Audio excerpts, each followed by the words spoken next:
आप देख रहे हैं कि गंगा आरती हो रही है, अद्भुत गंगा आरती जिसे देखने के लिए दूर दूर से लोग आते हैं। लेकिन आज काशी आने के पीछे एक बुनियादी वजह है। ये भारत की बात है, काशी से इसलिए क्योंकि कल बहुत बड़ा दिन है काशी के लिए और देश के लोगों के लिए भी। कल ज्ञानवापी का सर्वे होना है। 8 बजे सर्वे शुरू होगा और 12 बजे तक सर्वे होगा। तो ज्ञानवापी में किस तरह से सर्वे शुरू होगा ये हम आपको बताएंगे, लेकिन साथ ही मैं आपको बताऊंगा सर्वे कल होने वाला है, लेकिन उससे पहले कुछ लोग सर्वे रुकवाने आज सुप्रीम कोर्ट पहुंच गए। सुप्रीम कोर्ट में ज्ञानवापी के सर्वे रुकवाने के लिए बाकायदा याचिका लगाई गई। लेकिन सुप्रीम कोर्ट में क्या हुआ, क्या सर्वे रुका या क्या कहा सीजेआई ने, ये मैं आपको बताऊंगा। इसके साथ ही आज मैं आपको बताऊंगा कि कहां कहां सर्वे होना है ज्ञानवापी का। इसके अलावा योगी आदित्यनाथ, यानी सर्वे कल से शुरू हो रहा है, लेकिन उत्तर प्रदेश के मुख्यमंत्री योगी आदित्यनाथ काशी में है, वाराणसी में है, काशी विश्वनाथ के दर्शन करने पहुंचे। आखिर सर्वे से पहले योगी आदित्यनाथ के बनारस आने के पीछे क्या बड़ी वजह है? योगी आदित्यनाथ ने सर्वे को लेकर आखिर क्या कहा? ज्ञानवापी मस्जिद में जो सर्वे होना है उस पर योगी आदित्यनाथ ने क्या कहा, यह भी आपको बताएंगे। और इस पर सियासत भी खूब हो रही है, वो भी आपको सुनवाएंगे। साथ ही साथ आपको मथुरा में शाही मस्जिद में भी एक और याचिका लगाई गई है, उसमें क्या हुआ है यह भी आपको बताएंगे। इन खबरों के आगे बात करेंगे कि आज असदुद्दीन ओवैसी के छोटे भाई अकबरुद्दीन ओवैसी यानी ओवैसी जूनियर औरंगाबाद में औरंगजेब की कब्र पर पहुंच गए फातिहा पढ़ने के लिए। अब एक बुनियादी सवाल यह है कि हिंदुस्तान में हिंदुओं का सबसे बड़ा कातिल औरंगजेब, उसकी कब्र पर अगर छोटे ओवैसी जाएंगे तो वो क्या मैसेज दे रहे हैं? पहली सवाल तो यह कि आखिर अकबरुद्दीन औरंगजेब की कब्र पर क्यों गए? दूसरी बड़ी बात यह कि अकबरुद्दीन के औरंगजेब की कब्र पर जाने का आखिर प्लान क्या है? क्या है अकबरुद्दीन का औरंगजेब प्लान? क्योंकि अकबरुद्दीन के औरंगजेब की कब्र पर जाने के बाद सोशल मीडिया पर हंगामा हो गया। लोग क्या क्या सवाल पूछ रहे हैं ये आपको बताएंगे। न सिर्फ सोशल मीडिया बल्कि सियासत भी गर्म है। बीजेपी से लेकर बाकी बड़े दल सभी सवाल पूछ रहे हैं कि आखिर अकबरुद्दीन ओवैसी औरंगजेब की कब्र पर फातिहा पढ़ने के लिए क्यों गए, किस प्लान के साथ गए। साथ ही आपको बताएंगे कि औरंगजेब ने हिंदुस्तान में किस तरह से क्रूरता बरती है, जिसको सोच लेने से, जिसके बारे में जान लेने के बाद कोई भी शख्स औरंगजेब की मकबरे पर, कब्र पर फातिहा पढ़ने नहीं जा सकता। खबरों में आगे बात करेंगे, कश्मीर लिए चलेंगे आपको। कश्मीर में राहुल भट्ट की हत्या के बाद संग्राम छिड़ा है। राहुल भट्ट के बारे में बताऊं आपको, उनकी एक मां, उनके पिता हैं, एक 5 साल की बच्ची है और पत्नी का रो रो कर बुरा हाल है। मां के आंसू सूख चुके हैं, बच्ची पिता को खोज रही है और पत्नी के बारे में आपको बता नहीं सकते किस हाल में है वो। राहुल की हत्या के बाद, टारगेट किलिंग के बाद कश्मीर की जम्मू की सड़कों पर लोग प्रदर्शन करने निकले। प्रदर्शनकारियों में खासा गुस्सा था कि आखिर कश्मीर में हिंदू किस कदर सुरक्षित है, कब तक कश्मीर में हिंदुओं की जानें जाती रहेंगी। लेकिन एक बुनियादी सवाल यह है कि कश्मीरी पंडित की हत्या के बाद महबूबा मुफ्ती की जुबान से और उमर अब्दुल्ला की जुबान से निंदा तो निकलता है, लेकिन आतंकियों के खिलाफ एक शब्द इनकी जुबान से नहीं निकलता। तो सवाल यह है कि ये जो पूर्व मुख्यमंत्री रहे जम्मू कश्मीर के, आतंकियों के नाम पर और आतंकियों के जरिए की गई हत्याओं पर आखिर इनकी बोलती बंद क्यों हो जाती है? और आइए सबसे पहले बात करेंगे सबसे बड़ी खबर की। मैं इस वक्त काशी में हूं और कल ज्ञानवापी मस्जिद का सर्वे होना है। और सर्वे से पहले आपको बताऊं, ज्ञानवापी की लड़ाई से पहले ज्ञानवापी का मामला आज देश की सबसे बड़ी अदालत सुप्रीम कोर्ट पहुंच गया और इस मकसद के साथ कि ये सर्वे ना होना पाए, सर्वे रोक दिया जाए।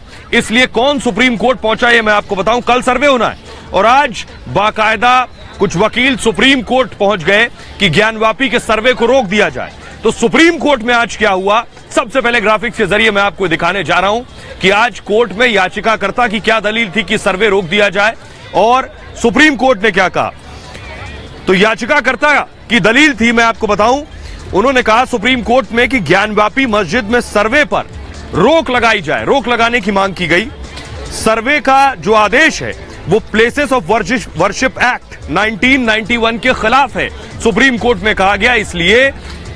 इसलिए सर्वे नहीं होना चाहिए, यथास्थिति बनाए रखने के आदेश दिए जाएं, याचिकाकर्ता ने सुप्रीम कोर्ट में कहा। निचली अदालत के फैसले पर कार्रवाई शुरू हो जाएगी, वरना यथास्थिति बनाए रखी जाए, वरना कार्रवाई शुरू हो जाएगी। सर्वे रोकने के लिए याचिका थी, मामले को आज ही सुना जाए, वकील ने सुप्रीम कोर्ट में कहा। लेकिन सीजेआई इसको सुन रहे थे, तो सीजेआई ने कहा, सुप्रीम कोर्ट ने कहा, अचानक यह मामला मेरे सामने आया है, मैंने कागजात इस मामले के नहीं देखे हैं और बिना कागजात देखे आदेश जारी नहीं कर सकते। सुप्रीम कोर्ट ने दलील दी। सर्वे पर तत्काल रोक लगाने से सुप्रीम कोर्ट ने इनकार कर दिया और अगले हफ्ते मामले की सुनवाई होगी। तो इसका एक बात बिल्कुल साफ है कि सर्वे कल सुबह 8 बजे होगा। लेकिन आइए आपको पहले बताता हूं कि सुप्रीम कोर्ट जो वकील पहुंचे थे सर्वे रुकवाने, उनका क्या कुछ कहना है, उन्हें सुनिए जरा। क्योंकि प्रतिपक्ष को अभी आज वो सर्टिफाइड कॉपी चाहते हैं, तो उनके पास अवधि कम है और वो कल सेकंड सैटरडे के नाते नहीं पाएंगे, परसों रविवार है, फिर वो उनके पास विकल्प सीमित हैं। वैसे भी इस मामले में एडवोकेट कमीशन की कार्रवाई को रुकवाने के लिए वो हाई कोर्ट जा चुके हैं, वहाँ के मुंह की खा चुके हैं। ये थोड़ा सा लिंगर करा सकते हैं इस मामले को, बस इसके अलावा कुछ नहीं कर सकते। तो आइए मैं आपको बताऊं, इस बीच मैं खुद 80 घाट पर मौजूद हूं और योगी आदित्यनाथ यूपी के मुख्यमंत्री, सुबह सर्वे होना है। योगी आज वाराणसी पहुंचे। वाराणसी में योगी आदित्यनाथ ने जनप्रतिनिधियों से मुलाकात की, कार्यकर्ताओं के साथ मुलाकात की और प्रशासन के कामकाज का फीडबैक भी लिया।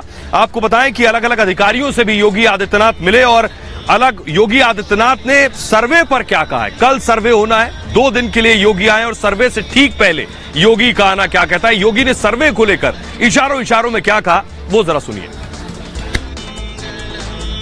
अलग अलग पंथ और संप्रदाय भारत के अंदर है, लेकिन ये पंथ और संप्रदाय विभाजन के लिए नहीं है, ये मंजिल तक पहुंचने के लिए अलग अलग मार्ग हैं, रास्ते अलग अलग हैं, लेकिन लक्ष्य सबका एक ही है, वसुधैव कुटुंबकम का लक्ष्य एक ही है, सर्वे संतो निरामया कहा। यही एक भाव है जो हम सबको हिंदवा सौदरा सर्वे न हिंदू पतितो भवेत के भाव के साथ, पवित्र भाव के साथ हम सबको जोड़ने का कार्य करता है। तो योगी आदित्यनाथ को आप सुन रहे थे, लेकिन सर्वे से पहले आज था शुक्रवार और शुक्रवार को आज जुमे की नमाज हुई। ज्ञानव्यापी मस्जिद में लोग पहुंचे नमाज पढ़ने के लिए, दुआ भी मांगी गई वहां और लगभग 400 मस्जिदों में शहर की नमाज हुई, दुआ ख्वानी हुई। लेकिन काशी में मैं आपको बताऊं, मैं इस वक्त मौजूद हूं, यहां आकर बिल्कुल आपको एहसास नहीं होगा कि कोई बहुत तनाव है। लोग यहां सामान्य तरीके से आ रहे हैं, जा रहे हैं। लोगों को सर्वे के बारे में जरूर लोग जानना चाहते हैं कि किस वक्त सर्वे होगा, क्या होगा, लेकिन मैं आपको जरा बताऊं कि कल सर्वे कैसे होगा, क्या प्रोसेस होगा सर्वे का, यह मैं आपको बताने जा रहा हूं कि सुबह 8 बजे से दोपहर 12 बजे तक सर्वे होना है और कोर्ट कमिश्नर जो है वो ज्ञानव्यापी पहुंचेंगे सुबह सबसे पहले। उसके बाद दोनों असिस्टेंट कमिश्नर जो हैं वो मौजूद रहेंगे, दोनों पक्ष के वकील मौजूद रहेंगे सर्वे के दौरान और ज्ञानव्यापी परिसर में सर्वे की शुरुआत होगी। उसके बाद 8 बजे से पूरे तहखाने को चप्पे जो भी ज्ञानव्यापी मस्जिद का तहखाना है उसके चप्पे का सर्वे होगा। कोर्ट पहले कह चुकी है कि ताला खोल के सर्वे किया जाए और नहीं खोला जाता है तो तोड़कर भी सर्वे किया जाए, यह भी इसमें शामिल है। चप्पे की वीडियोग्राफी भी की जाएगी, कोर्ट ने यह भी कहा है। साथ ही साथ डीएम और पुलिस कमिश्नर पर सर्वे की जिम्मेदारी है। आज बाकायदा जिलाधिकारी पहुंचे थे, सभी के साथ उन्होंने बैठक भी की है और डीएम कमिश्नर ने मस्जिद कमेटी के साथ बैठक की है और मस्जिद कमेटी के वकील भी डीएम से मिले हैं। तो इस तरह से कल सर्वे का प्रोसेस शुरू होगा। खुद आपको सुनवाते हैं जिलाधिकारी कौशल राज शर्मा क्या कह रहे हैं, किस तरह की तैयारी की गई है और जो कमिश्नर कल सर्वे करने पहुंचेंगे वो क्या कह रहे हैं, दोनों को सुनिए। कमीशन की कार्रवाई है वो 8 से 12 तक शुरू कराने के लिए कहा गया है। तो कमीशन की कार्रवाई शनिवार को शुरू होगी। उसी कमीशन की कार्रवाई को लेकर पक्षकारों को बुलाया गया था कि जो कमीशन की कार्रवाई है उसके दौरान सारे कोऑपरेट करें और शहर में शांति व्यवस्था बनाए रखें। उसी की बड़ी सौहार्दपूर्ण मीटिंग हुई है और उसमें शांति का संदेश काफ़ी पक्षकारों के द्वारा प्रसारित भी किया गया है और सभी से यही अपील की गई है कि कोर्ट कमिश्नर की कार्रवाई जो लीगली होनी है उसमें सभी सहयोग प्रदान करें। कल सुबह 8 बजे ज्ञानवापी मस्जिद में वहाँ परिसर में प्रवेश करेंगे। प्रशासन हम लोग का पूरा सहयोग करेगा और मुझे नहीं उम्मीद है कि प्रशासन सहयोग न करे, ऐसी बात नहीं है। और जिससे कि हम लोग कल शनिवार और इतवार 2 दिन मिल रहा है हम लोग को। शनिवार इतवार में पूरी जांच करके इसको माननीय न्यायालय को सुपुर्द कर दिया जाए। मुझे ये डीएम साहब की तरफ से ये आश्वासन दिया गया कि वहाँ प्रशासन की पूरी व्यवस्था रहेगी और आप लोगों के कोई रुकावट नहीं आएगी। आप लोग जैसा वहाँ पे आदेश करेंगे उस ढंग का वहाँ पे कार्रवाई होगी। तो आपने सुना जिलाधिकारी को वो क्या कह रहे हैं, लेकिन आइए बनारस का माहौल क्या है, काशी का माहौल क्या है, क्योंकि पिछले 1 हफ्ते से आप टीवी पर देख रहे हैं कि ऐसा लग रहा है माहौल बहुत गर्म है। यहां लोग क्या कह रहे हैं, लोगों से जाकर मैंने हाल जाना है, उनसे पूछा है, सुनिए जरा लोगों को। इस वक्त हम बनारस में, और बनारस में जब आप 80 घाट के लिए जाएंगे तो ये चाय की सबसे मशहूर दुकान है, 60-70 साल पुरानी, पप्पू खेड़ी के नाम से जानी जाती है। इस वक्त उनके बेटे मौजूद है। क्या नाम है आपका? सतीश सिंह। ये वो जगह है जहां अगर आपको किसी विषय पर, सिर्फ बनारस पर नहीं, काशी पर नहीं, हिंदुस्तान के किसी विषय पर, दुनिया के किसी विषय पर बात करनी है तो इससे बेहतर जगह नहीं हो सकती। और हम ज्ञानवापी और काशी पर बात करने आए हैं तो यहीं से शुरुआत करते हैं। यहाँ सब सज्जन लोग बैठे हैं और काशी के वो लोग बैठे हैं जो हर विषय पर बात करते हैं। कल से सर्वे शुरू हो रहा है यहाँ, तो क्या माहौल है यहाँ? नहीं, माहौल तो सामान्य है और सब जानता है हकीकत। यहाँ के जितने वासिंदे हैं, चाहे हिंदू हो चाहे मुस्लिम हो, सब जानते हैं कि मंदिर था यहाँ पे। नंदी की मूर्ति आज हाईलाइट हो रही है मीडिया में कि उस तरफ है। यहाँ वाले तो देख ही रहे हैं उसको कि वही उस तरफ है। श्रृंगार गौरी का दीवाल जो है वो मस्जिद की दीवाल पे हम हिंदू देवी की मूर्ति है। ये तो सब देख रहा है, सब जानता है कि आक्रांता आए थे, तोड़े थे। आज के माहौल में उससे कोई हिंदू मुस्लिम का कोई बात ही नहीं होना चाहिए। ये तो 400 साल पुरानी, 300 साल पुरानी की हुई गलतियों का या नाजायज जोर जबरदस्ती का एक है, उसको ठीक करना चाहिए। आइए कुछ और लोग उधर बैठे हैं, उनसे भी बात करते हैं, यहीं के रहने वाले हैं। अरे भाई, सर्वे होने वाला क्या माहौल कल से शुरू हो रहा है? सर्वे तो होगा और मंदिर बनेगा। मस्जिद जब गया, अब उसके दिन पूरा मंदिर है ही है, उसमें कुछ हम लोगों को साबुत नहीं करना है। सबूत तो अपने आप खड़ा है और सारे लोग जानते हैं क्यों, कैसे बना, कौन बनाया। वहाँ पर जय श्री राम का नारा लगेगा। सर्वे के बाद जब हटना, इस सबको हटना तय है। अगर आप लोग नहीं हटाएंगे तो फिर जनता हटाएगी। आप क्या कह रहे हैं? यहाँ माहौल, काशी का माहौल तनाव है। हर हर महादेव, हर हर महादेव। काशी का माहौल तो तनावपूर्ण नहीं है। ठीक है, यहाँ भाईचारा है, अब मंदिर बनेगा। कुछ और लोग अंदर मौजूद है। हाँ भैया, मेरा साफ कहना है कि जो ये सुप्रीम कोर्ट का स्टेटमेंट है उसका पालन होना चाहिए। सुप्रीम कोर्ट का स्टेटमेंट है कि यथास्थिति बनी रहे ताकि देश में कुछ उन्माद ना फैले। ये इनका निजी विचार है, हम इनके विचार पर कोई टिप्पणी नहीं करते। हाँ भैया, जितने भी छात्र संघ से कांग्रेसी है, सपाई है क्या? नहीं, मैं CPIML का आयसा का एक्टिविस्ट हूँ, BHU का स्टूडेंट हूँ। ये देखिए हंस रहे हैं जोर से। हाँ, देखिए इनका स्टेटमेंट टोटल गलत है। हाँ। आप हंस क्यों रहे हैं? हंस रहा है आपके क्वेश्चन पर हंस रहा हूँ कि आपने पूछा उनसे कि आप कांग्रेसी हैं कि सपाई हैं। इस पर मैं हंस रहा था। मैं दोनों से ज्यादा और हाई पावरफुल वाले हैं, सीधे आयसा वाले हैं। सवाल रह गया कि सवाल यह है कि जो सर्वे हो रहा है वो सर्वे उचित है, क्योंकि हम लोगों का वह धरोहर है। मंदिर जो है सो हम लोगों का धरोहर रहा है और उसको औरंगजेबों ने तोड़ा है, ऐसा हर कोई इतिहास भी बतला रहा है, हर कोई जानता है। और उस मंदिर को देखने, उस मस्जिद को देखने पर यह भी लगता है कि यह मंदिर था।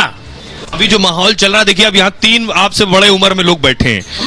मैं इनका तो रिस्पेक्ट कर रहा हूँ। और इनके बीएचयू का भूतपूर्व छात्र हूँ। आप भी बीएचयू? हाँ हम भी बीएचयू के भूतपूर्व हैं। आप भी बीएचयू? आपके सब सीनियर बैठे आपके। मैं कहा, मैं रिस्पेक्ट कर रहा हूँ। इसका मतलब क्या मैं उनके स्टेटमेंट से डिसएग्री हो सकता हूँ और अपने आर्गुमेंट रख सकता हूँ? इसमें कौन सी बात है? हो सकते हैं। 74 में मैं भी जनरल इंटर कॉलेज का जो है तो चुनाव लड़ा था। कम्युनल हार्मोनी रहनी चाहिए, और लेकिन एक तरफा नहीं होनी चाहिए। ताली दोनों हाथ से बजती है। और कहीं आप जैसे हम स्वीकार कर रहे हैं कि यह मंदिर है और मस्जिद में उपयोग हो रहा है, तो हम तो कुछ नहीं बोल रहे हैं। कानूनी प्रक्रिया है, सुप्रीम कोर्ट खारिज कर देगा उसको। आगे आज भी सेशन में है, सर्वे हो रहा है, आगे देखेंगे, आगे जाए लोग।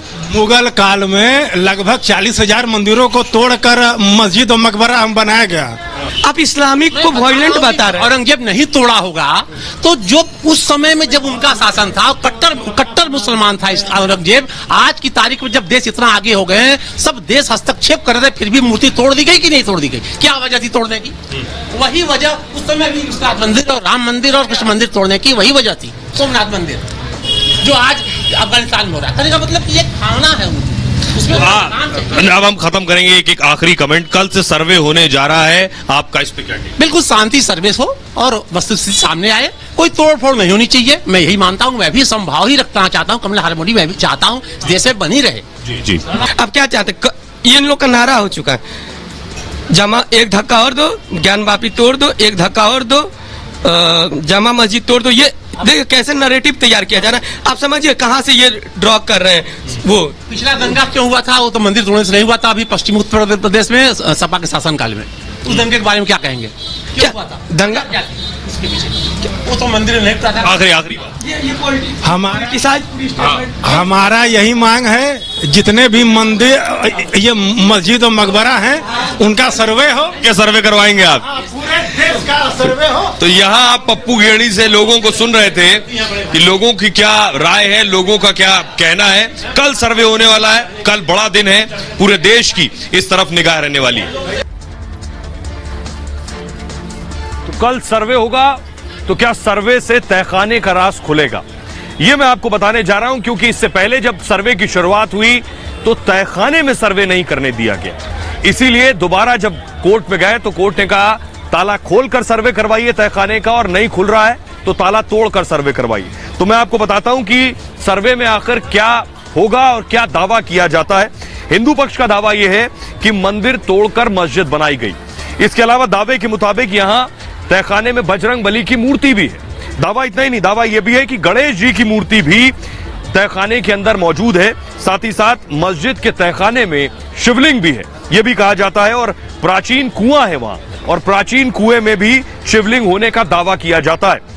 साथ ही साथ 100 फीट ऊंची स्वयंभू ज्योतिर्लिंग होने का भी दावा किया जाता है। आपको बताऊं कि इसके अलावा आपको बताऊं कि श्रृंगार गौरी मंदिर के साथ कई प्रतीक भी मौजूद हैं और देवी देवताओं के कई निशान भी मौजूद हैं। न सिर्फ इतना, बल्कि कमल और नाग देवता के निशान होने का भी दावा किया जाता है तहखाने के अंदर। साथ ही साथ मस्जिद के बाहरी हिस्से में भी कई निशान होने का दावा है। मुस्लिम पक्षकार इन दावों का खंडन करते हैं। ये तहखाने की को लेकर दावे किए जाते हैं। तो कल वीडियोग्राफी जो होगी वो इस तहखाने में भी होगी। और इसलिए ये एक बात साफ है, क्योंकि पिछली बार जब ये दावा था कि जब पिछली बार सर्वे शुरू हुआ तो वहां लोगों ने अंदर जाने नहीं दिया गया, सर्वे होने नहीं दिया गया। इसलिए बाकायदा सिक्योरिटी कल बहुत टाइट रहने वाली है, क्योंकि आपको बताऊं ज्ञानवापी के बाहर सीआरपीएफ की तैनाती होगी और सीआरपीएफ कमांडेंट के साथ डीएम ने बाकायदा बैठक की है। खासतौर पर कोर्ट ने कहा है कि अगर सर्वे करने से रोका जाता है तो रोकने वाले शख्स के खिलाफ, उन लोगों के खिलाफ कार्रवाई और एक्शन लिया जाए। लेकिन इस बीच आपको बताऊं कि जिस जज ने जिन्होंने ये फैसला दिया कि सर्वे होना है, वो जो जज हैं उनकी अपनी जान को खतरा है, उनके परिवार को लेकर, परिवार को डर है उनकी जान को लेकर। लेकिन उससे पहले मैं आपको सुनवाता हूं कि जज क्यों डरे हैं, उनका परिवार क्यों डरा है, ये बताऊं। उससे पहले सुनिए जरा सियासतदान क्या कह रहे हैं कल होने वाले सर्वे पर। कोर्ट के इस फैसले का स्वागत करना चाहिए। कानूनी कार्रवाई में जो भी विधान डालेगा उसके ऊपर कार्रवाई होनी चाहिए, क्योंकि सिर्फ जानकारी तो ले रहे हैं, कोई टाइटल तो नहीं बदल रहे, सिर्फ जानकारी ले रहे भी। उस मस्जिद के उस पार्ट में कुछ धार्मिक चिन्ह है जो हिंदुओं के धार्मिक चिन्ह है, कुछ मूर्ति है तो जानकारी है, और समाज के आगे कुछ विषय की जानकारी होने में क्यों इतना बवाल है? इतिहास को कालीन के नीचे दबाया नहीं जा सकता। इतिहास का सामना करना चाहिए। हो सकता है उसके अंदर कुछ अप्रिय प्रसंग हो और फिर उससे सीखना भी चाहिए और उसका जो है उसमें से रास्ते भी निकालने चाहिए। ये वही लोग हैं जो कहते हैं हम कागज नहीं दिखाएंगे, हम सर्वे नहीं करवाएंगे, हम लाउड स्पीकर नहीं उतरवाएंगे, हम बुलडोजर नहीं चलवाएंगे। आज उन्हें भी संविधान और कोर्ट की बात माननी पड़ेगी। तो आप सुन रहे थे पॉलिटिकल लोगों को, लेकिन जिस जज ने फैसला सुनाया जो मैं आपको बता रहा था, उनके परिवार में डर है। आखिर जज किस बात से डरे हुए, उनकी पत्नी किस बात से डरी हुई है, आइए आपको बताते हैं। जज रवि दिवाकर ने कल सर्वे का फैसला सुनाया था और उस आदेश की कॉपी में ही उन्होंने लिखा था कि उनके परिवार को डर है।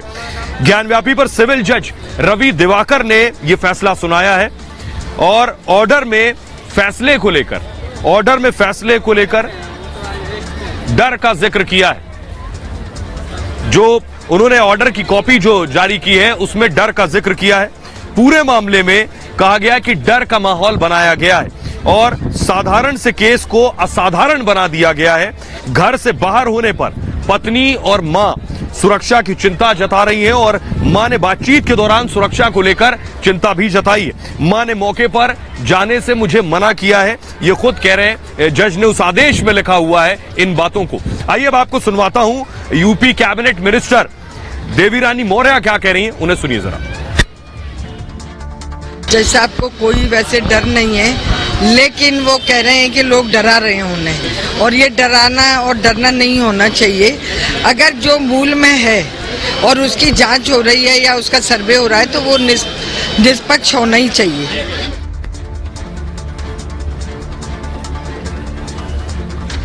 और इन सब के बीच काशी से आपको मथुरा लिए चलते हैं। मथुरा में भी आज सुनवाई हुई। मथुरा में आपको बताऊं कि जामा मस्जिद को लेकर, शाही मस्जिद को लेकर आज मथुरा में सुनवाई हुई और वहां क्या हुआ ये भी आपको बताऊंगा। मथुरा की मस्जिद में इस मामले में भी कोर्ट में एक याचिका दायर की गई है और इस याचिका में के बारे में आपको बताऊं कि कोर्ट में जो याचिका दायर की गई है इसमें क्या कुछ कहा गया है। कोर्ट में मथुरा में याचिका लगाई गई और इससे पहले आपको याद होगा कि इससे पहले कुछ और याचिकाएं जो कोर्ट में लगाई गई थी, तो हाई कोर्ट ने उस पर कहा था कि आप इस मामले को 4 महीने में इस पूरी याचिका को सुने और 4 महीने में सुनने के बाद देखिए जरा कोर्ट में क्या हुआ। ज्ञानव्यापी के बाद मथुरा में सर्वे की मांग हो रही है, शाही ईदगाह मस्जिद में के सर्वे की मांग हो रही है और मथुरा सेशन कोर्ट में सर्वे को लेकर याचिका दायर की गई है। मनीष यादव की याचिका को कोर्ट ने स्वीकार किया है। 1 जुलाई को कोर्ट में सुनवाई होनी है और कोर्ट कमिश्नर नियुक्ति पर वीडियोग्राफी की मांग की गई है। शाही ईदगाह को लेकर हिंदू पक्ष का यह दावा है केशव देव मंदिर तोड़कर मस्जिद का निर्माण किया गया। 1770 में गोवर्धन में मुगलों और मराठों की जंग हुई। मराठों की जीत के बाद मंदिर का पुनर्निर्माण किया गया और कंस के कारागार में भगवान कृष्ण का जन्म हुआ। इसी जमीन पर मस्जिद बनाने का दावा किया जाता है और ईदगाह मस्जिद के नीचे कंस का कारागार बताया जाता है। बहरहाल आगे बढ़ते हैं और आज की अगली बड़ी खबर अकबरुद्दीन ओवैसी से जुड़ी हुई। तो बड़े मियां और छोटे मियां सुभान अल्लाह। अकबरुद्दीन ओवैसी का औरंगजेब प्लान सामने आया है। बड़े ताज्जुब की बात है, आज अकबरुद्दीन ओवैसी ओवैसी के छोटे भाई वो आज गए औरंगजेब की कब्र पर। जी हां, महाराष्ट्र के औरंगाबाद में अकबरुद्दीन औरंगजेब की कब्र पर गए।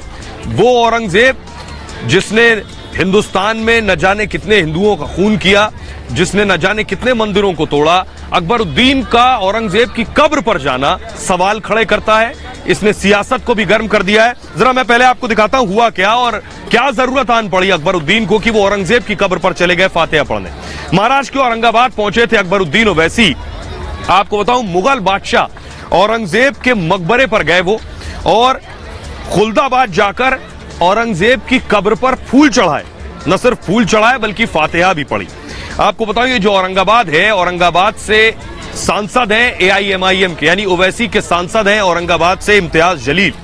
यहां मुस्लिमों की आबादी अच्छी खासी है और औरंगाबाद दक्कन में सत्ता का केंद्र रहा है अपने दौर में। औरंगाबाद का नाता जो है वो औरंगजेब से है। 1681 से औरंगजेब औरंगाबाद में ही रहा। 1681 के बाद 1707 में औरंगजेब का यहां मकबरा बना जिसमें खुद अकबरुद्दीन ओवैसी गए। औरंगाबाद का नाम बदलने की मांग लंबे वक्त से चल रही है। आपको बताऊं, औरंगाबाद का नाम संभाजी नगर करने की मांग है। इसके पीछे बड़ी पॉलिटिक्स भी है। 1988 में बाला साहब ठाकरे ने औरंगाबाद का नाम बदलने की मांग की थी और संभाजी महाराज से औरंगजेब से लड़ाई लड़ी थी। और महाराज की राजनीति में औरंगाबाद अपनी आप में बहुत अहमियत रखता है। औरंगाबाद के सहारे कद बढ़ाना चाहती है दरअसल AIMIM, इसीलिए अकबरुद्दीन को औरंगाबाद गए और वहां जाकर औरंगजेब की कब्र पर गए। औरंगजेब के नाम से ध्रुवीकरण करने की भी कोशिश है। और इतना ही नहीं, उसके बाद अकबरुद्दीन ओवैसी एक रैली को संबोधित करने गए। एक रैली को संबोधित किया और जिस तरह से भड़काने की उनकी आदत है, चाहे वो कब्र पर जाकर उन्होंने करने की कोशिश की हो, अपनी रैली में भी कुछ बातें ऐसी कही हैं जिसका मकसद सिर्फ लोगों को भड़काना है। सुनिए जरा अकबरुद्दीन ओवैसी को। किसी का जवाब देने नहीं आया, मैं किसी को बुरा बोलने नहीं आया, जरूरत ही नहीं है, जरूरत ही नहीं है, तुम्हारी हैसियत नहीं कि मैं तुमको जवाब दूं। अरे मेरा तो एक MP है, तू तो बेघर है, तेरा क्या जवाब दो? तू तो गुमनाम है, तेरा क्या जवाब दो? तू तो नाखलफ है, घर से निकाला गया था, तेरा क्या जवाब? नफरत करने वाले 40% वोट तो ले लिए, लेकिन वो भूल गए कि 60% आज भी इनके साथ नहीं है, वो हमारे साथ। आएगा हर एक का सवाल, हर एक का सवाल आता आएगा। खुदारा नौजवानों से कहूंगा कि जो भी होने दो, जो भी का छोड़ो, मैं तो कहूंगा जो भी जैसा भी भोगता है भोगने, जो भी ब्रीड का जैसा भी भोगता है भोगने दो। काम भोगने, शेरों का काम खामोश चला जाना। बस भोगने दो, जरूरत नहीं। वक्त और हालात की नदाकत को समझो, उनके जाल में फंसना नहीं। वो जाल बुन रहे हैं, तुमको फंसाना चाहते हैं, तुम फंसना नहीं, खामोश रहो। जो बोलता है बोलने दो, मुस्कुराओ और चले। अब जैसा मैं मुस्कुरा के जा रहा हूं, कितनी तकलीफ है इनको मालूम। ये मेरा अंदाज है हंसने का। ये ऐसा अंदाज लगाओ, क्या डर गए हो? क्या परेशान हो? क्या तुम खैब हो? नहीं तो जोरदार नारा लगाओ, नारे तकबीर, नारे तकबीर, नारे तकबीर, नारे तकबीर। तो अकबरुद्दीन ओवैसी को आपने सुन लिया, उनके भड़काऊ बयान सुन लिए, लेकिन औरंगजेब की कब्र पर जाना, लोग इसका विरोध कर रहे हैं। लोगों ने सोशल मीडिया पर क्या लिखा है ये मैं आपको बताता हूं। मानवेंद्र सिंह लिख रहे हैं, जो औरंगजेब का सम्मान करेगा क्या वो भारत और गैर मुस्लिमों की इज्जत कर सकता है। सेंगर राजपूत ने लिखा है, क्या ये खुद को औरंगजेब का वंशज मानते हैं, जिसे एक सच्चा भारतीय आक्रांता मानता है, जो औरंगजेब के मकबरे पर चादर चढ़ाए, उससे भारतीयता की उम्मीद की जा सकती है क्या। इसके अलावा सुमित सिंह ने लिखा है अकबरुद्दीन की इन तस्वीरों को देखने के बाद कि राज्यों के विधानसभा चुनाव नजदीक आ रहे हैं, अब ध्रुवीकरण की राजनीति तेज होगी, हिंदू और मुस्लिमों को लड़ाकर चुनाव जीते जाएंगे। शेखर लिख रहे हैं, इस खबर को पढ़कर मुझे भी लगने लगा है कि भारत को मोदी शाह और योगी जैसे नेताओं की जरूरत है। तो ये लोगों के रिएक्शन, अकबरुद्दीन की ये तस्वीर देखने के बाद अब लोगों को सुनिए, लोग क्या कह रहे हैं, लोगों में भी गुस्सा है, सुनिए जरा। ओवैसी जी के भाई हैं जो हिंदुओं को ठेस पहुंचा रहे हैं, जो लोग मंदिर मस्जिद के जो विवाद चल रहे हैं सब उन्हीं की देन है, औरंगजेब जी की, वो उन पे फूल माला चढ़ा रहे हैं। अरे धन हो आप, कम से कम हिंदू और मुस्लिम को अलग अलग तो ना करो, आपस में भाईचारा तो बना रहने दो। हिंदुस्तान में रहकर औरंगजेब के ऊपर मजार पे अगर ज्यादा चढ़ाने जाएंगे, क्योंकि औरंगजेब ने हमारे देश के कितने मंदिरों को लूटा है, चाहे सोमनाथ हो चाहे कोई भी मंदिर हो, ये ज्यादातर जो मस्जिदें आज विवादित हुई हैं, इसकी देन ही औरंगजेब है। और हम नहीं चाहते कि हमारे मुस्लिम भाइयों के बीच में कोई खाई पैदा हो। अब ये दोनों अवैसे बंधु जो हैं देश के अंदर विद्वेष की भावना पैदा करके भावनाओं को भड़का रहे हैं।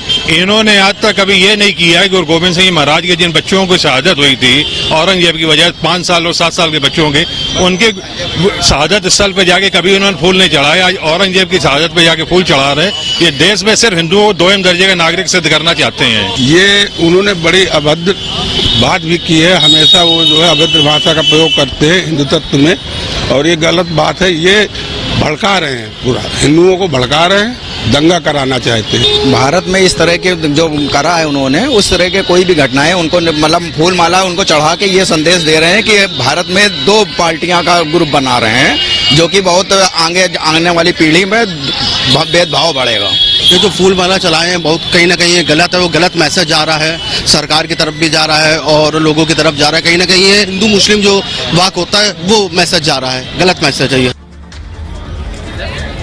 और आइए अब आपको बताने जा रहा हूं, लोगों को आपने सुन लिया, लोगों का गुस्सा है और गुस्सा होना लाजमी है, लेकिन अकबरुद्दीन ओवैसी को ये देख लेना जरूरी है कब्र पर जाने से पहले। देश का इतिहास ये जान लेना जरूरी, जो मैं आपको बताने जा रहा हूं औरंगजेब के बारे में। मुगल वंश का 6ठा बादशाह था औरंगजेब। सत्ता के लिए अपने भाई दारा शिकोह तक की हत्या कर दी थी। इतना ही नहीं, पिता शाहजहां को 7.5 साल तक कैद रखा था और भारत पर 49 सालों तक राज किया था। हिंदू विरोधी शासक माना जाता है और कई मंदिरों को ध्वस्त करवाया। औरंगजेब ने हिंदुओं पर, गैर मुस्लिमों पर जजिया कर लगवाया और सिख गुरु तेग बहादुर की हत्या करवाई। हिंदुओं को इस्लाम कबूल करने के लिए मजबूर किया। यह है औरंगजेब का इतिहास। और अकबरुद्दीन ओवैसी जब पहुंचे औरंगजेब की कब्र पर फातिहा पढ़ने, उसके बाद सियासत गर्म हो गई। सुनिए जरा। औरंगजेब कोई महान सूफी संत नहीं था, कोई कुछ भी कहे, वो एक आक्रामक था। महाराष्ट्र के ऊपर उसने आक्रमण किया। छत्रपति शिवाजी महाराज और बाद में 25 साल तक मराठा योद्धाओं ने उनके साथ बहुत बड़ी लड़ाई की है। लेकिन आप महाराष्ट्र में आकर उसी औरंगजेब के कब्र के ऊपर बैठेंगे और नमाज पढ़ोगे या और कुछ आपकी रस्में करेंगे, तो ये महाराष्ट्र को चैलेंज देने के बाद ठीक है, हमने चैलेंज स्वीकार लिया है, समझ लो। औरंगजेब भी इस मिट्टी में हमने गाड़ दिया था। और जो औरंगजेब के भक्त हैं, जो राजनीति करना चाहते हैं, उनका भी यही हाल होगा महाराष्ट्र में। महाराष्ट्र सरकार को लोगों की आवाज दबाने के लिए, बंद करने के लिए, लोगों पर राजद्रोह लगाने का बड़ा शौक है। अगर इतनी हिम्मत है तो ओवैसी पर लगाइए राजद्रोह। जिस औरंगजेब ने पूरे जीवन काल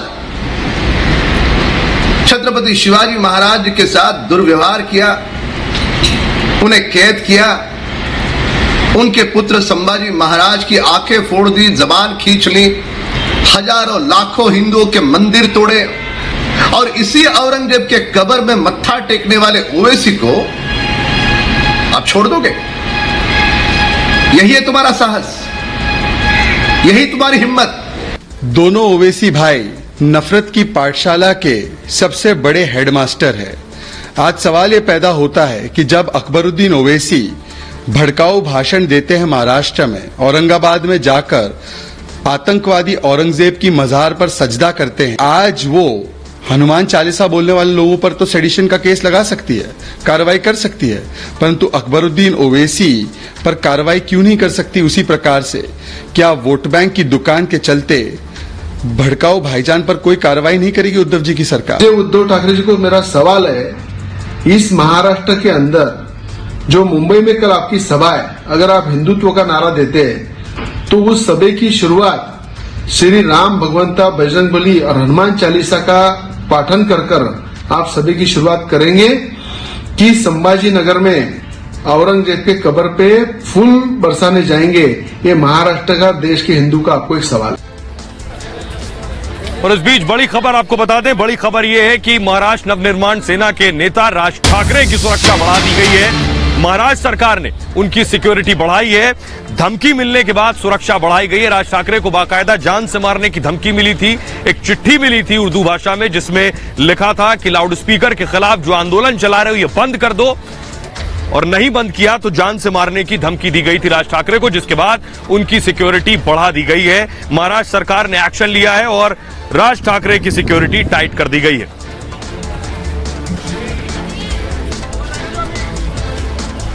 खबरों में आगे बढ़ते हैं और आज की एक और बड़ी खबर, कश्मीरी पंडित, कश्मीर में पंडित मतलब मौत। ये मैं क्यों कह रहा हूं, क्योंकि कल जो कुछ राहुल भट्ट के साथ हुआ कश्मीर में वो डरा देने वाला है, क्योंकि वो पहली टारगेट किलिंग नहीं है। इस तरह की न जाने कितनी टारगेट किलिंग कश्मीरी पंडितों की कश्मीर में हो चुकी है। और सवाल इस बीच ये, राहुल के साथ जो कुछ हुआ मैं बताऊंगा आपको। राहुल के घर वालों का रो रो कर बुरा हाल है, पत्नी का रो रो कर बुरा हाल है। एक 5 साल की मासूम बच्ची है जो अपने पिता को ढूंढ रही है, मैं बताऊं। माँ बाप का जो हाल है वो भी मैं आपको बताऊंगा। लेकिन किस तरह राहुल को टारगेट किया गया, ग्राफिक्स के जरिए मैं आपको बताता हूं। जब आतंकी वहां पहुंचे तो सबसे पहले राहुल के लिए नाम पूछा उन्होंने, उसके बाद फिर राहुल को गोली मार दी। दफ्तर के कर्मचारियों से दरअसल नाम पूछा था, फिर नजदीक जाकर राहुल पर गोलियां बरसा दी गई। गोली लगते ही राहुल जमीन पर गिर पड़े और अस्पताल पहुंचते ही राहुल ने दम तोड़ दिया। तब उस वक्त बडगाम दफ्तर में मौजूद थे राहुल भट्ट। आपको बताऊं, बडगाम के चडूरा तहसील में वो नौकरी करते थे और राजस्व विभाग में पोस्टेड थे राहुल भट्ट। बडगाम के संग्रामपुरा के रहने वाले थे। राहुल ने 1990 में कश्मीर छोड़ दिया था, लेकिन नौकरी के बाद 2008 में लौट आए थे। 1990 में कश्मीर छोड़ा था, जिस वक्त कश्मीरी पंडितों पर कोहराम मचा था, उस वक्त उन्होंने कश्मीर छोड़ा, लेकिन 2008 में वापस लौटे। आज जम्मू में उनका अंतिम संस्कार किया गया। जैश ए मोहम्मद ने उनकी हत्या की जिम्मेदारी ली है और हमलावर आतंकियों को सुरक्षा बलों ने ढेर कर दिया है। बड़ी खबर यह है कि राहुल की मौत का, उनकी हत्या का बदला लिया है। अब सुनिए जरा राहुल की पत्नी क्या कह रही है। उससे बात की थी 10 मिनट पहले, मुझे बोलता है किसी का नहीं खाना, तूने जो धुलवाए हैं उसको पैसे बराबर देना, जितना मांगेंगे उतना देना, एक गरीब है इनको दे देना। बस 10 मिनट भैया, 10 मिनट की बात हुई। 10 मिनट के बाद मुझे नहीं पता था उसको गोली मार देगी। मुझे पहले थार उठ गई थी, जब उसको गोली मारी मुझे थार उठ गई थी। मैंने यूं ही साइड में फोन आया, मुझे पता था इसी को कुछ हो गया, उसको ही कुछ हो गया। वो मुझे वहां तक बोला इसको कंधे में गोली मारी है। मैंने बोला चलो बाजू चली जाएगी, कोई बात नहीं, मैं कर लूंगी। मैंने टांग भी चली जाती, मैं कर लेती कुछ ना कुछ, मगर भैया उन्होंने मुझे उसी को ले लिया। मुझे उसी से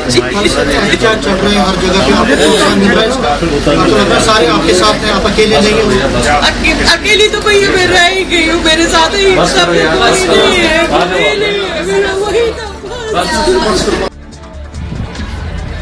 तो राहुल की पत्नी को आप सुन रहे थे, लेकिन सोचिए इस बीच पूर्व मुख्यमंत्री महबूबा मुफ्ती और उमर अब्दुल्ला, एक कश्मीरी पंडित की हत्या कर दी आतंकियों ने।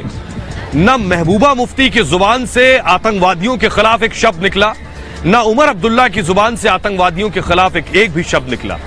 दोनों इस घटना की निंदा तो करते हैं, लेकिन आतंकियों के खिलाफ जुबान नहीं खोलते। सबसे पहले मैं आपको दिखाता हूं उमर अब्दुल्ला का ट्वीट, देखिए, बिल्कुल सधे हुए अंदाज में, जिससे आतंकवादियों पर कुछ ना कहना पड़े। उमर अब्दुल्ला क्या लिख रहे हैं? उमर अब्दुल्ला ने राहुल भट्ट कश्मीरी पंडित की हत्या के बाद लिखा, मैं राहुल भट्ट पर जानलेवा आतंकवादी हमले की पुष्टि स्पष्ट रूप से निंदा करता हूं। सिर्फ हमले की निंदा कर रहे हैं। राहुल चडूरा में तहसील कार्यालय में कार्यरत एक सरकारी कर्मचारी था, जहां उन पर हमला किया गया। लक्षित हत्याएं जारी हैं और डर का माहौल बढ़ता जा रहा है। राहुल के परिवार के प्रति मेरी हार्दिक संवेदना और श्रद्धांजलि, ये कह रहे हैं पूर्व सीएम जम्मू कश्मीर के उमर अब्दुल्ला। सोचिए, उमर अब्दुल्ला ने ना आतंकियों के खिलाफ, ना आतंकवाद के खिलाफ, ना वो लड़के जो बंदूक उठाकर बेगुनाहों को भून देते हैं, उनके खिलाफ एक शब्द नहीं बोला। उनके लिए तो नौजवान है, युवा है। अब सुनिए जरा, महबूबा मुफ्ती की जुबान से भी आतंकियों के खिलाफ एक शब्द नहीं फूटा। सुनिए।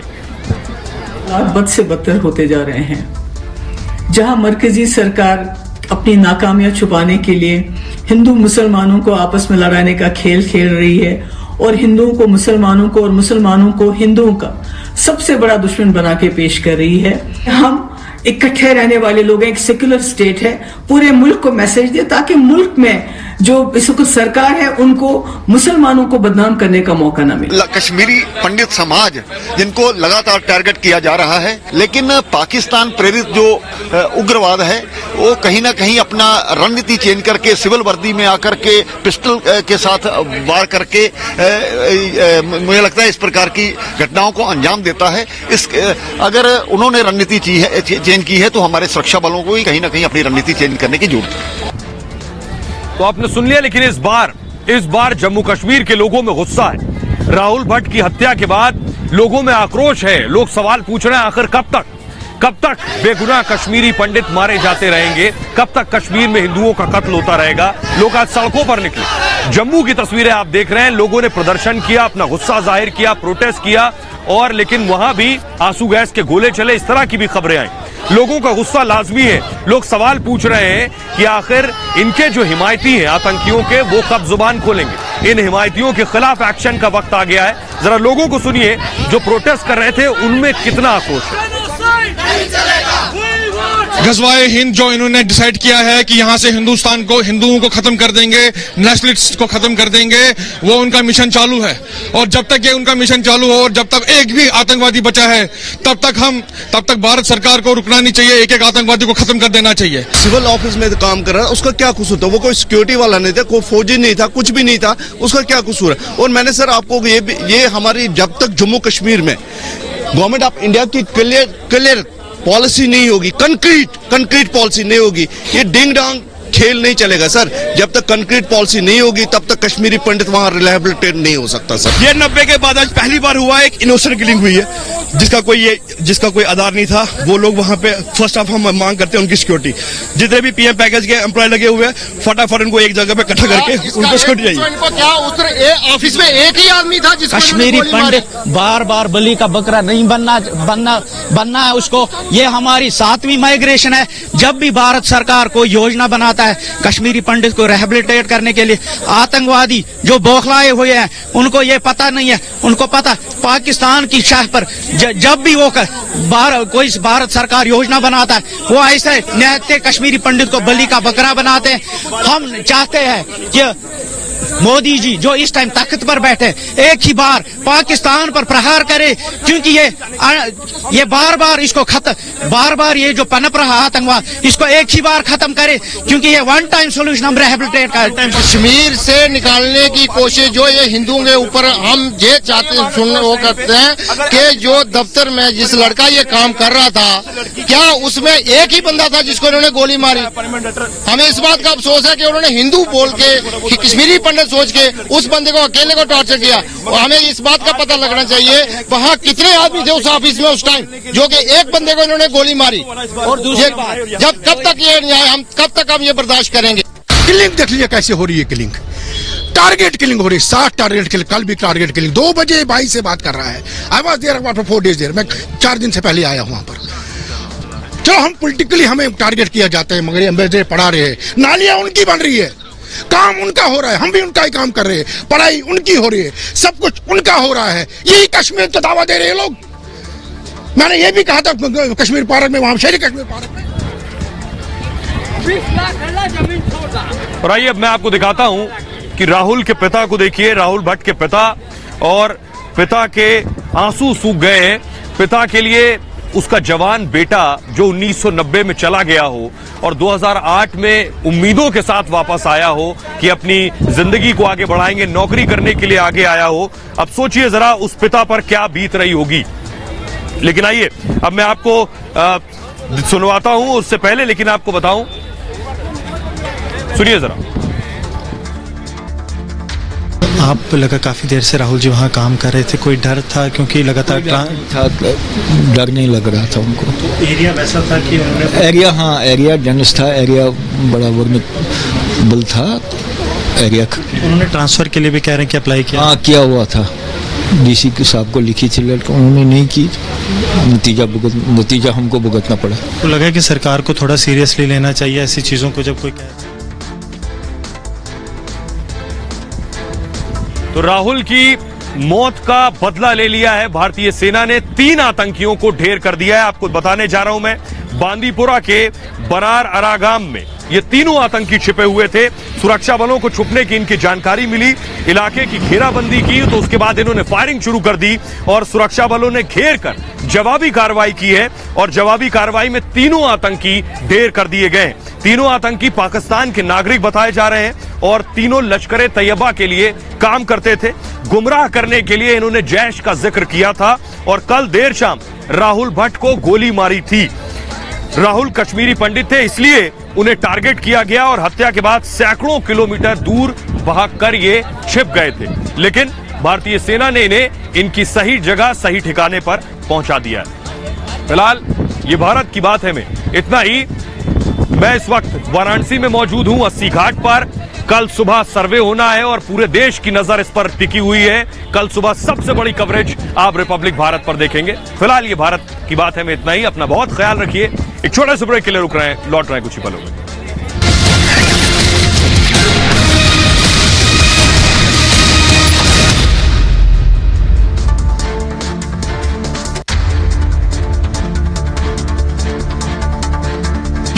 देखिए, ये बात साफ तौर पर अब निकलकर सामने आएगी कि 17 तारीख को जो है रिपोर्ट अब पेश की जानी है। और इतना ही नहीं, एक कमिश्नरेट के अलावा दूसरे कमिश्नरेट जो है वो भी नियुक्त किए गए। हालांकि नाम जब हमने वकील से पूछा, उन्होंने कहा अभी मुझे याद नहीं है, लेकिन जो है बिल्कुल मैं नाम आपको बताऊंगा। इतना ही नहीं, मैं लगातार जो है आपको तस्वीर दिखा रही हूँ, क्योंकि यहाँ पर जो है बड़ी संख्या में लॉयर्स जो है, चाहे हिंदू पक्ष की अगर हम बात करें, बिल्कुल प्रसन्न है। देख रहे हैं आप खुश हैं, और ये भी कहा गया कि जिलाधिकारी जो है वो जिलाधिकारी को आदेश दिया गया है कि ताला तोड़ के अंदर से दिखाया जाए, हम लोग को पूरा कमीशन पूरा हो। आप लोग खुद भी जाएंगे? हम लोग भी खुद जाएंगे। क्या नाम है? रेखा पाठक। रेखा जी, किस तरह का आज फैसला आया? आज फैसला आया, कमीशन फिर से शुरू होगा और अजय मिश्रा को हटाया नहीं जाएगा और एक लोग और रखाए हैं, विशाल सिंह, दोनों लोग मिलकर कमीशन करेंगे और 17 मई तक रिपोर्ट देना है उनको। और जिलाधिकारी को आदेश है कि आप ताला तोड़ के मतलब दिखाइए, अंदर जाइए, दिखाइए। बहुत दूसरी जीत है, अभी हम लोग की सामान्य जीत है, अभी और जीत बाकी है।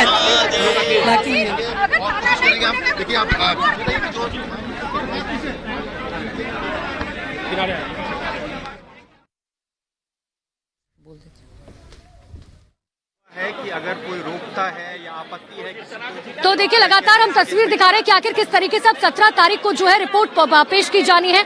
महिला याचिकाकर्ता मेरे साथ मौजूद है, मैं हमसे कुछ ही मिनटों बाद जो है उनसे बात करूंगी कि आखिर, क्योंकि देखिए ये याचिका जो है इन्हीं की तरफ से दाखिल की गई थी कि हम चाहते हैं कि साल भर हम गौरी श्रृंगार की जो है पूजा कर पाए, लेकिन अब क्योंकि गौरी श्रृंगार को लेकर जो है अभी अब कल से सर्वे शुरू होगा। हालांकि जितेंद्र जी ने साफ तौर पर कहा कि अभी जो है हम तैयार नहीं है, अभी हम इस चीज को लेकर तैयार नहीं है कि हम जो है कल से सर्वे शुरू कर पाएंगे या नहीं कर पाएंगे, लेकिन जैसे ही सर्वे जो है शुरू होगा, चाहे परसों से शुरू किया जाएगा, लेकिन 17 तारीख को रिपोर्ट पेश करनी है। हमारे साथ महिला याचिकाकर्ता मौजूद है। मैम, सबसे पहले ये बताइए कि आखिर तो ताला तोड़ के कमीशन जांच होगी। और सुरक्षा वगैरह की भी जांच बोला था, बिल्कुल बिल्कुल सब सुरक्षा वगैरह सब मिलेगी।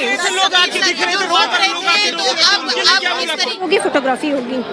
ये बताइए मुझे कि आप लोगों ने याचिका दायर की थी कि गौरी श्रृंगार मंदिर की हम हर रोज पूजा कर पाए, अब आप लोग इस फैसले से संतुष्ट है जो आज फैसला दिया गया? फैसले से हम लोग संतुष्ट है, लेकिन आगे हम लोग की लड़ाई भी जारी रहेगी। लड़ाई जारी रहेगी। कब से सर्वे शुरू हो पाएगा? सर्वे 17 तक हम लोग को सौंप देना है रिपोर्ट अपनी, अब उस अनुसार जैसे हो। मुझे बताइए, पहले जैसे हालात बने थे, अब वो हालात दोबारा न बने, इसको लेकर कोर्ट ने क्या एश्योरेंस दिया? सबकी जिम्मेदारी अलग-अलग बांटी गई है। सबकी जिम्मेदारियां बांट दी गई है, उस अनुसार होगा। किसकी जिम्मेदारी बांटी गई है कि बैरिकेडिंग के अंदर कैसे क्रॉस कराया जाए? डीएम को, आयुक्त को, जिम्मेदारी बांटी गई। ठीक है, बहुत बहुत शुक्रिया। तो देखिए, महिला याचिकाकर्ता को आप सुन रहे थे। मैं एक बार जितेंद्र जी से भी जरूर यहाँ पर एक बार जो है बातचीत करने की कोशिश करूंगी कि आखिर किस तरीके से क्या किस तरीके से जो है क्या कुछ गाइडलाइंस जो है वो दी गई है ताकि किसी भी तरीके से जो है पहले जैसे हालात बने थे वैसे हालात जो है फिर से ना बन पाए, उसको लेकर जो है क्या कुछ गाइडलाइंस, जैसे कि याचिकाकर्ता सीता साहू बता रही थी कि देखिए साफ तौर पर ये कहा गया